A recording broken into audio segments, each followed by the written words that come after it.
Welcome back to Mycology Exploration.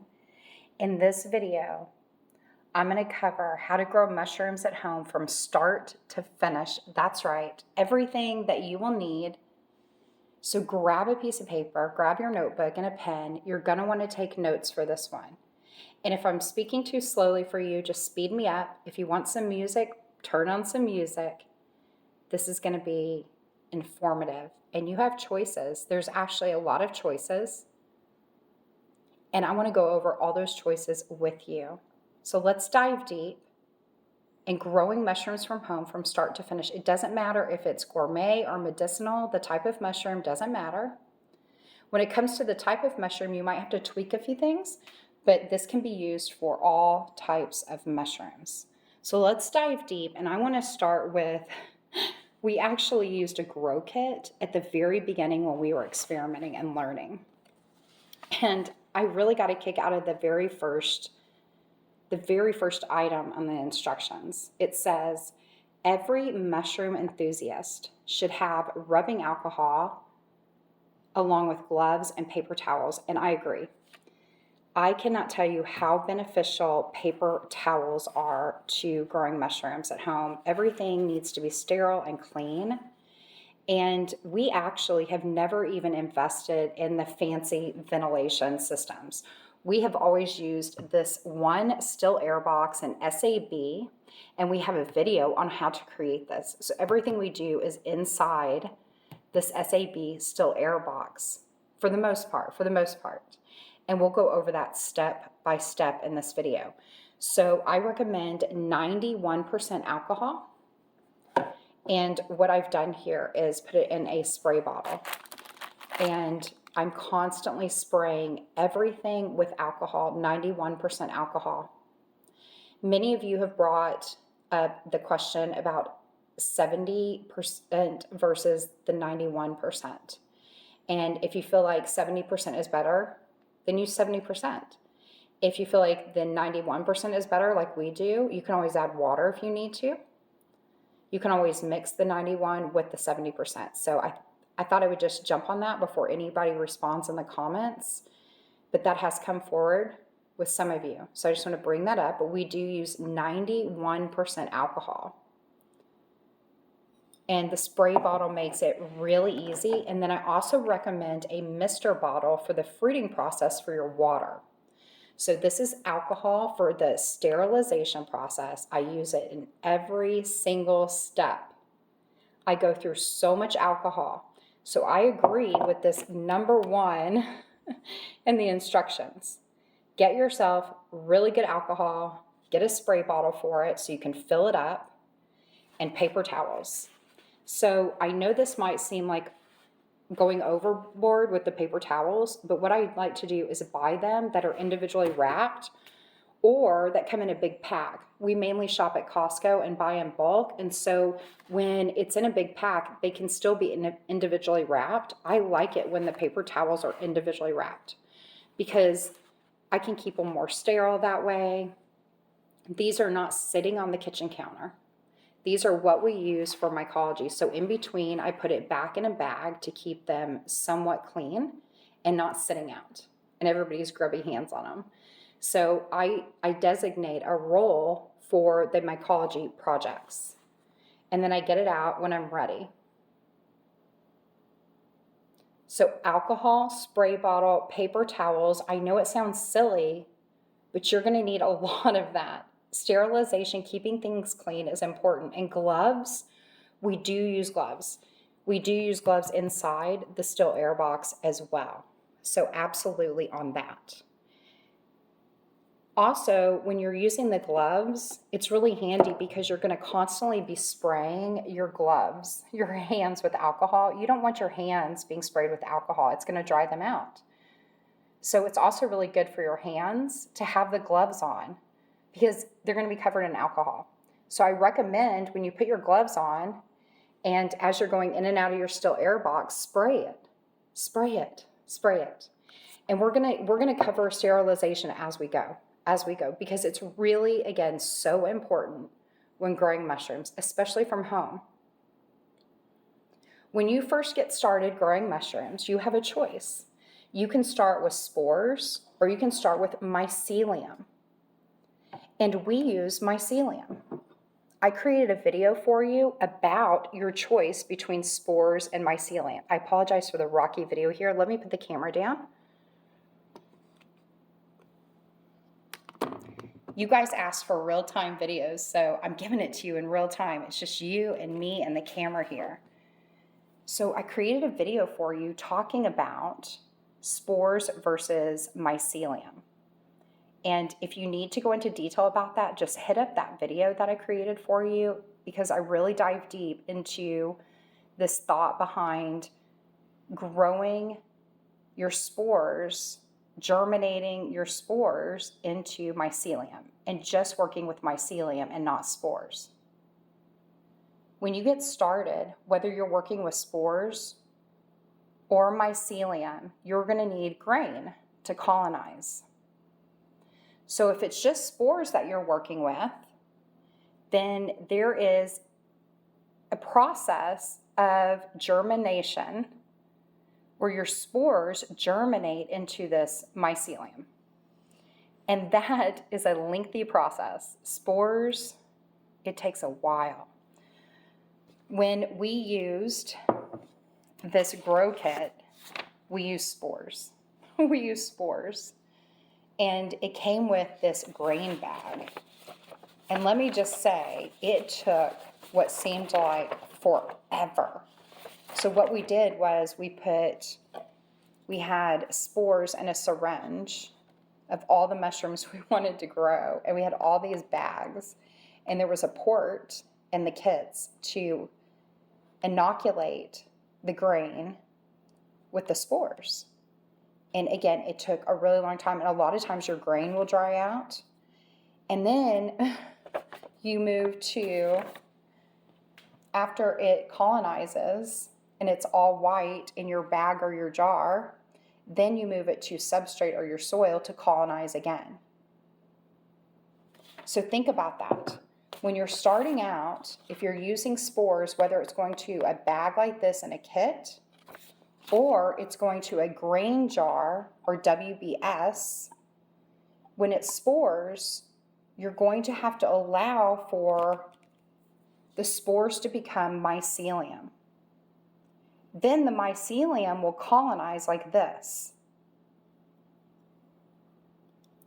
After it colonizes, whether it's in a jar of bird seed or grain, this is called a WBS jar, wild bird seed, or a bag. It doesn't matter, it's the same. It's colonizing. When it's all white, and what you really want is this rhizomorphic growth.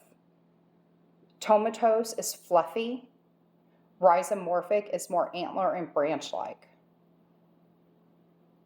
A lot of people will get confused on tomatose and think that it's mold. The rhizomorphic, you can see it's more branch-like and antler. So once it's colonized and it's completely thick white, whether again it's in a jar, a bag, bird seed or grain, doesn't matter, whatever you choose, it's your choice. When it's fully colonized, then you're going to move it to substrate. Substrate is soil. So what we do is we create a 50-50 blend for the majority of our mushrooms, meaning 50% cocoa brick or a block and 50% vermiculite. And then a lot of times we'll use a vermiculite casing layer. And I wanted to show you the pillowcase. I know this sounds crazy, but pillowcase is really needed along with a pot or crock pots for creating your substrate or your soil. And so what we do is we create a pot of substrate, 50 cocoa, 50 vermiculite, and then we put that on the stove, and you bring it to pasteurization, which is 140 degrees, and you don't want to cook it, so you're going to add water to your pot, and I have a video on how to create substrate. It's very easy. But our number one tip is to use a pillowcase to strain out the water. So after you've created your substrate on the stovetop or a crock pot, you're going to pour it into a pillowcase, and we use a 5-gallon bucket and a pillowcase. And we just dump the substrate that has all this extra water from the pot, dump it into the pillowcase, and then we strain it out and squeeze it, strain it. We have a video on this, but the pillowcase definitely makes substrate easier. It really does. I mean, that is like a number one tip. I would grab a pillowcase. And so we use these pillowcases just for mycology. We have 2 mycology pillowcases that stay sanitary and clean. And your substrate is going to be pasteurized before you pour it into the pillowcase. Once you've strained it through your pillowcase, then you just add it to whatever you're going to use to fruit. So if you're using jars, you're going to break up your jars, and what we do is just simply open the tops, and I put in a sterile knife, a clean knife, and I kind of break it up and go around the sides and dump it, and it's called birthing. You're going to birth your colonized jars when they're completely full white. This one is not finished, as you can see. When it's super white and dense with mycelium colonized, then you're going to put it to your substrate. And then that's going to colonize and turn white, you'll see. Then you have fruiting conditions. So let's talk about what you're going to put your grain in once it's colonized. You can grow in bags, in tubs, in buckets, in so many different things. Lion's mane, many times we grow them in jars. So it doesn't matter what you're going to grow your mushrooms in this conversation, because the idea is the step by step. So once it's colonized in your jar, bag, whatever, grain, bird seed, then you're going to put it to your substrate. We use tubs. We grow all of our mushrooms in tubs that have tops, and they have air exchange in them. And that's a totally different topic, because you have choices on how you want to fruit your mushrooms. A lot of people will fruit their oyster mushrooms in bags right on the countertop. We use, again, tubs for all of them that have tops with air exchange. So again, the process here is, what are you going to start with? Spores or mycelium? So let's talk about mycelium. I have no-pour jars, which are agar plates, agar dishes. We started with Petri dishes and we moved to no-pour jars, and we have a video on that. Very easy to make your own no-pour jars. So in these no-pour jars, you can see we have mycelium growing. These were clones. I took a sample of the inside of mushrooms, put them to agar, allowed them to grow out. You can also do this with spores. So whether you have a fresh or a wet mushroom and you put that to agar, or spores. We have a video on water agar for spores. If you're beginning and you have spores, we recommend, instead of putting your spores to grain or bird seed, we recommend putting your spores to an agar dish or a no-pour jar, where you can allow it to grow into mycelium, and then you can transfer it several times to new agar dishes to where you're getting a really clean mycelium. And from there, we create liquid culture, which is here. It's basically liquid mycelium. And a liquid culture is really just an agar plate without the agar. So in here, the agar congeals and makes it gel-like, a petri dish. And so our LCs, our liquid culture, is basically an agar plate without the agar. So it's just liquid. It's just liquid nutrients with mycelium. So the mycelium is suspended. And I'm going to show you what that looks like. But you can also create slurries to create liquid cultures. And that's what we have going here. So there's so many different methods and techniques to create mycelium. And we highly recommend, if this is a serious hobby for you and you really want to grow the most delicious and the best mushrooms, the best fruits, to embrace this idea of agar and liquid mycelium. Because what happens is, instead of having to wait for your spores to germinate, it's done. And all this is mycelium. So you can take cuts or transfers of your plates and put it directly to grain or birdseed. Or you can take your liquid culture in a syringe and put it straight to birdseed. And it's a much faster process than spores. And when you're working with the spores, because it takes a long time, a lot of times your grain can dry out. You can experience other problems. And again, I just don't think that most people will be satisfied or really what you can grow, the fruits from the spores. I just don't think that that's what it's about. It's not the harvest and the bounty that we thought we were going to get from spores, that's for sure.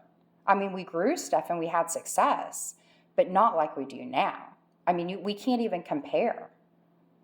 We can't even compare. And it's so easy. So whatever mushroom you want to grow, you just pull out your LC or your slurry or your agar plate and you just pop it in your grain or your birdseed. So let me show you this liquid mycelium. And it's okay that I don't have gloves on. It's okay. I'm going to re-sanitize everything.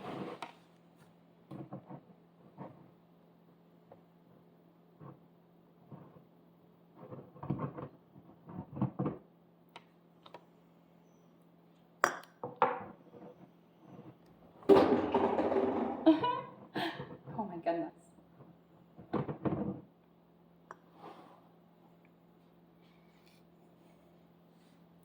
So this is liquid mycelium, and I'm actually going to move it out of this jar. These aren't the best jars with our modded top because you can see some of it's coming to the surface, but that's for another video. But this is what the liquid mycelium looks like.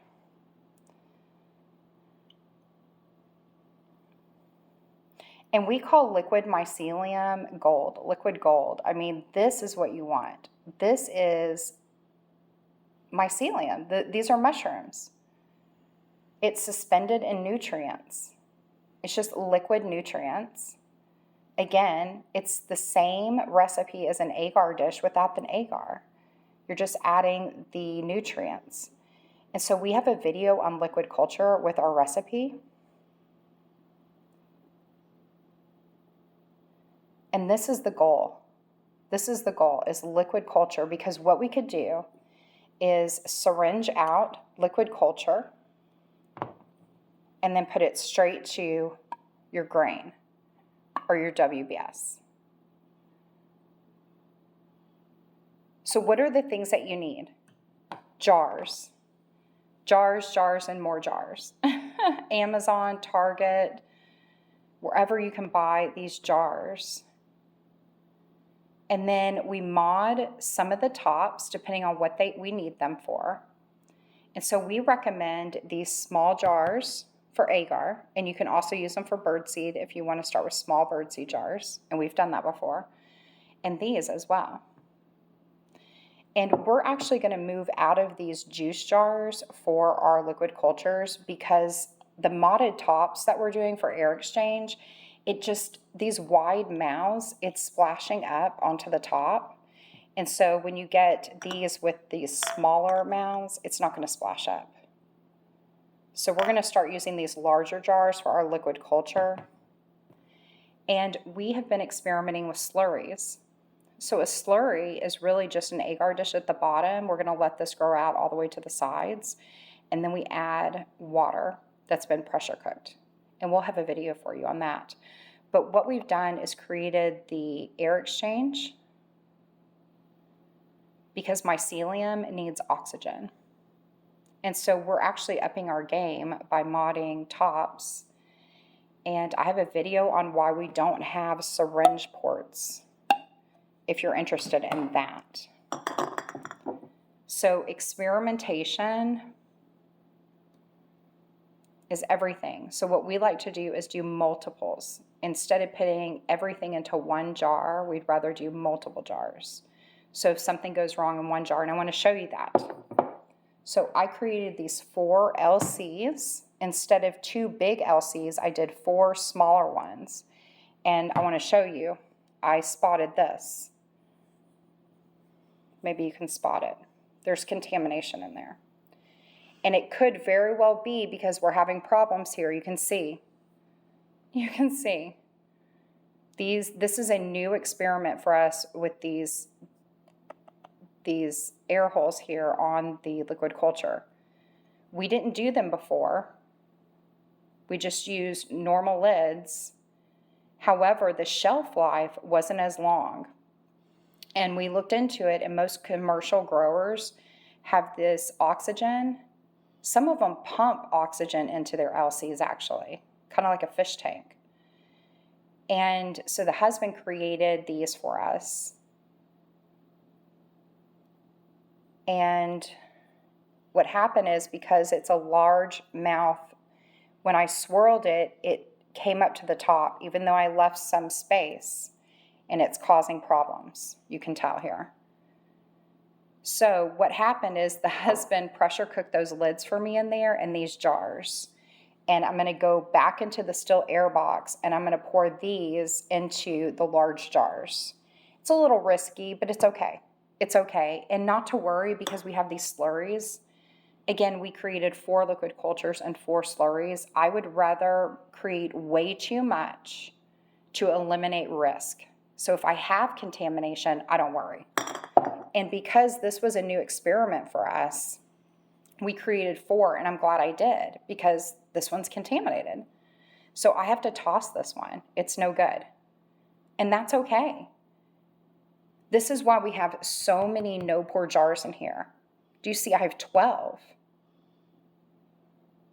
Because if something were to go wrong with half of them, I would have the other half that's good.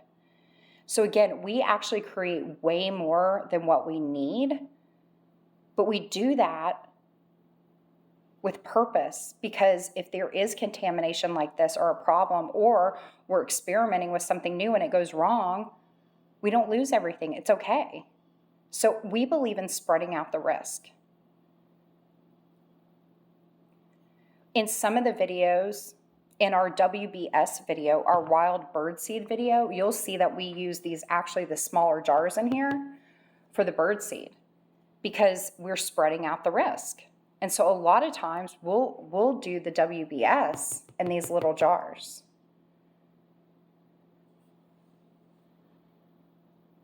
Because you can spread out the risk.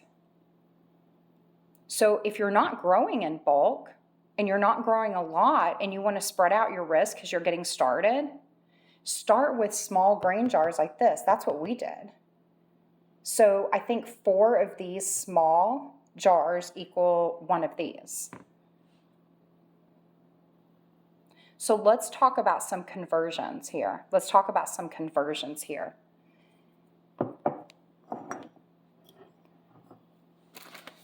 So whether you're working with the spores, or even a grow box like this, right? It doesn't matter. It doesn't matter, because you're going to follow the instructions of germination, colonization to fruiting. And if you're not working with spores and you're working with mycelium, whether it's agar plates or liquid culture, then you can totally skip the germination. So we skip that process every time. And then what happens is you just go straight mycelium, whether it's agar or liquid culture or slurry, to your grain or your bird seed. And then from there, you're going to go to substrate. So we talked about the jars that you'll need. We recommend that you mod the tops for air exchange and syringe portholes on your WBS. And then we just get these syringes. We buy them on Amazon in bulk. And we don't clean them. We just dispose of them in between each use. Everything needs to stay sterile and clean. And these are a great price point. It's fine. We don't even try to re-clean them. We just toss them after every use.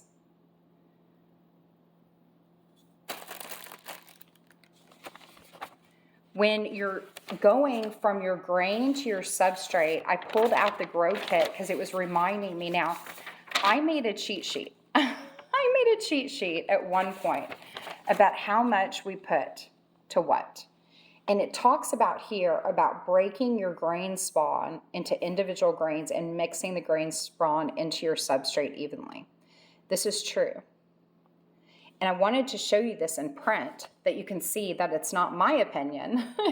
It's actually common knowledge of how much you're going to put together grain to substrate. This is probably a really big question that a lot of people, until you really experiment with it, you don't know how much grain to substrate.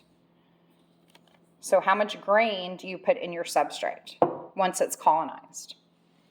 And here it says 20 to 30% of grain spawn compared to the weight of substrate. So in this kit, they sent 5 pounds substrate. So it would require 1 to 1.5 pounds of grain. So here's what we did. We just went on the 30%. So for us, we put 30% grain to substrate. 30% grain. So the way that we've done the mathematics for ourselves. This is another reason why we use tubs, because we can keep it really consistent. So I know that 4 of these jars go to 1 tub of our substrate. And I know that 1 cocoa brick makes 2 tubs of substrate for us. So I don't want to get into the mathematics. There's a lot of people that talk about the weight and the exact measurement of everything. We eyeball things. We just do it by eyeball and by feeling through it, because that would just be crazy. I'm very right-brained. That would be overdoing it for me. And so we have just come up with our own calculations, and we've done it so many times, it works for us. So what we do is, if you take 1 brick of cocoa, it makes 2 tubs of substrate for us. And again, we're doing 50 cocoa, 50 vermiculite, and 4 of these jars of grain. So again, the rule is 30% grain to substrate. And you do want to break up the grain. So again, what I do is take off the top. I have my tub of substrate ready to go. I brought it to fill capacity. I made the substrate right. Brought it to 140 degrees on the stove top, let it cool. I used the pillowcase to strain out the water, drain the water. I then put the substrate into my tubs, and now I'm ready to birth. So I open the top of these jars, I put a sterile knife in there, I break it up, and then I get it out, and what I do with gloves on my hand is break it all up. I break up all the grain, and I mix it with all the substrate to where it's this perfect mix, and I'm using gloves. And then I make sure that my tub has this nice, level layer to it, that the top is level, and then I put a casing layer of vermiculite on most of them. Most of the mushrooms require a casing layer of vermiculite. That's just what works for us. And then I put the top to the tub on, the original top it comes with, for it to colonize. Put the top on, it colonizes. Once it's all colonized in the tub, it's ready to fruit. We take off the top and we put the fruiting top on, which has air exchange. And then we're ready to go. And we mist that top. And I have a mister. Let me grab my mister for you so you can see what the mister looks like. Let me grab that for you. So the mister that I use looks like this. It's an actual mister bottle, and it is such a good investment for the fruiting tops. I get a perfect mist on that every time. And lastly, everybody, we recommend purified water for every step. Distilled, purified, clean water. Let me know your questions. Let me know what you want to know about next. Much love, friends.